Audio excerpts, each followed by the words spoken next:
So we are going to perform this experiment today. Uh, the activity says to show the presence of water in hydrated copper sulfate. Now method is we will fill one third of the hard glass test tube. This is the hard glass test tube with copper sulfate crystals. Clamp the test tube in such a way that the water vapor which is formed does not get collected in the test tube again. It should trickle down slowly, because if the water molecules again goes back to copper sulfate, you will get blue colored substance. And that's the reason we have clamped the test tube in such a position that water vapor being heavier will slowly move down in the test tube. Fit the delivery tube, cover the mouth of the test tube with a rubber cork so that water vapor does not escape. Once water vapor passes through this tube, it will start getting cool, and by the process of condensation, you can see water getting collected in the other test tube which is placed below. Why have kept cold water here? So that condensation of water vapor takes place. All right. So here it is mentioned. You can read the activity. Heat the crystals of copper sulfate strongly. You will notice that crystals give out steamy fumes. The fumes move towards the test tube placed in water and condenses to form colorless liquid. The crystal crumbles to form powdery mass. The crystal lose their blue color and change to white powder. And as I said earlier, white powder is of copper sulfate, pure copper sulfate. Allow the apparatus to cool. Remove the test tube containing anhydrous copper sulfate. Now again you can see the word anhydrous. I'm going to give you the definitions of these in the later part. Anhydrous means salts which do not contain water or which do not contain moisture. It's called as anhydrous copper sulfate. Add a few drops of water to the anhydrous copper sulfate. What will you notice? You will notice that the copper sulfate regains its color, that is blue color. Thus, the activity proves that hydrated copper sulfate contains water. Now, as I told you in the earlier part, that we are going to do a definition of hydrated salts, anhydrated substances. Now, crystals of some substance have fixed number of water molecules attached to them. Such substances are called as hydrated substance, and the water molecule attached to them is called as water of crystallization.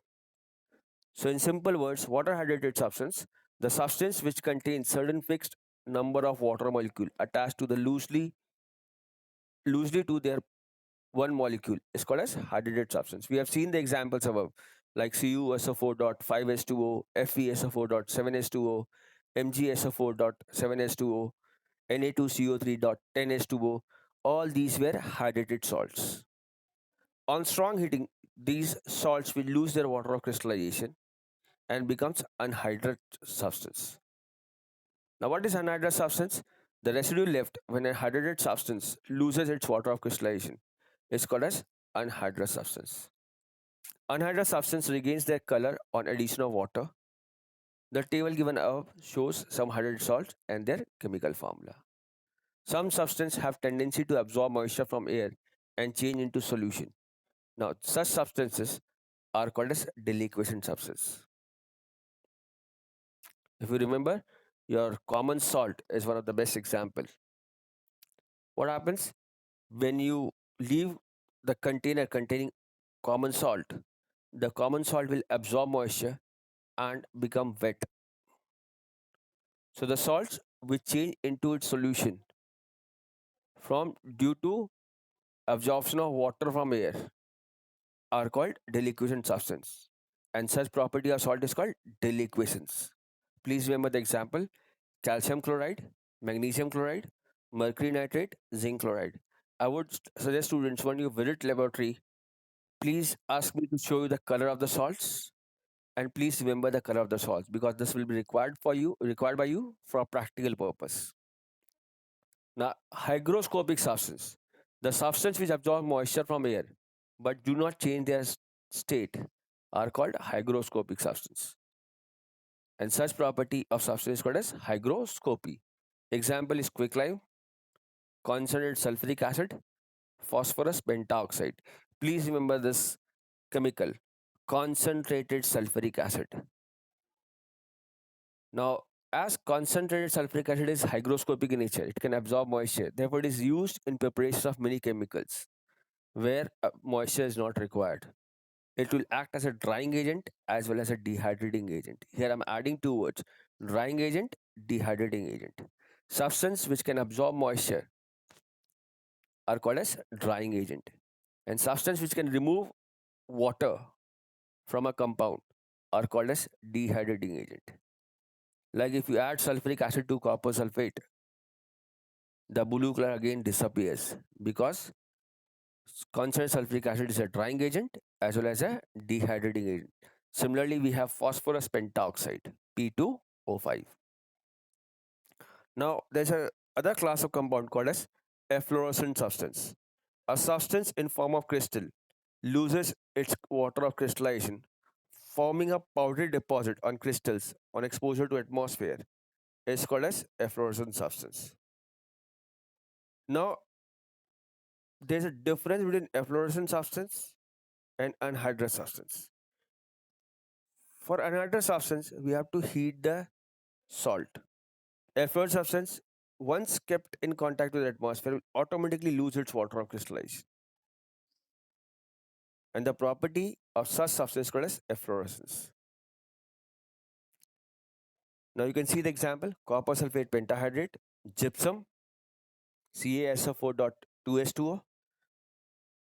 Now please remember the gypsum is also a part of cement industry and is used to make plaster of Paris. Sodium carbonate, that is Na2CO3.10S2O. And again I am repeating here, sodium carbonate is nothing but it is washing soda. Now there are two types of water. One is called as hard water and the other one is called as soft water. What is hard water? Water which is not suitable for laundry purpose as well as for consumption purpose is called as hard water. What is soft water? Water which is fit for consumption and also for laundry purpose is called as soft water. But when you are specifying for consumption, we use the term potable water. What is potable water? The water which is fit for consumption and does not contain any germs or impurities is called as potable water. Now, a sample of groundwater on treating with soap solution may or may not form leather. What is leather? The foam which is formed when you are cleaning your clothes is called as leather. You can test hard water and soft water with the help of a soap. Take two test tubes. In one test tube, take hard water. In another test tube, take soft water. Add some amount of salt to both the test tube. Shake it well. If you see that the leather is formed, that means the water is soft. If you see that leather is not formed on vigorous shaking also, and you can see white substance getting deposited at bottom as a precipitate, is hard water. Now please remember when I said the word precipitate, that sticky substance is formed as a precipitate is called as scum. Now hard water is further classified into two categories: temporary hard water and permanent hard water.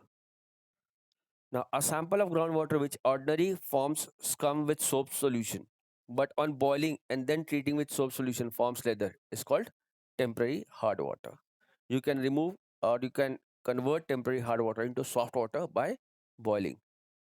Now, permanent hard water is a sample of groundwater which, even on boiling and then treating with soap solution, does not form leather but forms a scum. It's called as permanent hard water. So, what are the causes of temporary hardness? If groundwater contains calcium hydrogen carbonate or magnesium hydrogen carbonate, when I say calcium hydrogen carbonate or magnesium hydrogen carbonate, uh, it becomes temporarily hard. You can convert temporary hard water into soft water from by using washing soda. Now, how water gets temporarily hard in nature? When rainwater flows over the surface of Earth, It dissolves in it carbon dioxide gas present in the air. We all know that rain is called as acid rain. When the water containing carbon dioxide flows to the rock containing calcium carbonate or magnesium carbonate, it reacts with them to form their respective hydrogen carbonate. That is, calcium hydrogen carbonate, if it reacts with calcium carbonate, and magnesium hydrogen carbonate, if it reacts with magnesium carbonate. You can see the reaction. It is CaCO3, that is calcium carbonate, plus water, that is H2O, gives you CO2 plus CO2, gives you CaHCO thrice, that is calcium hydrogen carbonate or calcium bicarbonate. Please remember, there are two names for this compound. One is calcium bicarbonate, or also you can write down calcium hydrogen carbonate. Similarly, MgCO3 plus H2O plus CO2 gives you MgHCO thrice, HCO3 twice. That is magnesium hydrogen carbonate or magnesium bicarbonate. Now, how can we remove temporary hardness of water? When temporary hard water is boiled, the hydrogen carbonate of calcium or magnesium decomposes to form their respective insoluble carbonate, which can be filtered out and water becomes soft. You can see the equation CaHCO3 twice, that is calcium hydrogen carbonate or calcium bicarbonate, on heating produces CaCO3, that is calcium carbonate, plus H2O plus CO2. This CaCO3, which is formed, it is the precipitate which is formed. You can show a down arrow here, and you can filter out calcium carbonate, and the water which is obtained, H2O, can be used for laundry purpose. For using it for consumption, we have to again perform some steps for it. Now, similarly, when you heat magnesium bicarbonate, you will get magnesium carbonate plus water plus carbon dioxide. This magnesium carbonate formed is a precipitate again. You can remove magnesium carbonate by filtration process. Now, what are the causes of permanent hardness? When the groundwater flows over the surface of Earth, it dissolves the minerals present in it. If any of the following minerals dissolve in natural groundwater, it becomes permanent hard. That is calcium chloride, magnesium chloride, calcium sulfate, magnesium sulfate. You can remember chlorides and sulfates are calcium and magnesium. If I ask you causes of permanent hardness, you can write the answer as calcium and magnesium chlorides and sulfate. That means calcium chloride, magnesium chloride, or calcium sulfate, magnesium sulfate. Or directly you can write down any of the two names of these chemicals. Now, how is permanent hardness removed? Permanent hardness can be removed by treating the water with sodium carbonate, that is washing soda. You can look at the reaction. The reaction says CaCl2 plus Na2CO3. Now, please remember this Na2CO3 had a water of crystallization. That was, if you remember, the formula which we have done Na2CO3 dot 10H2O.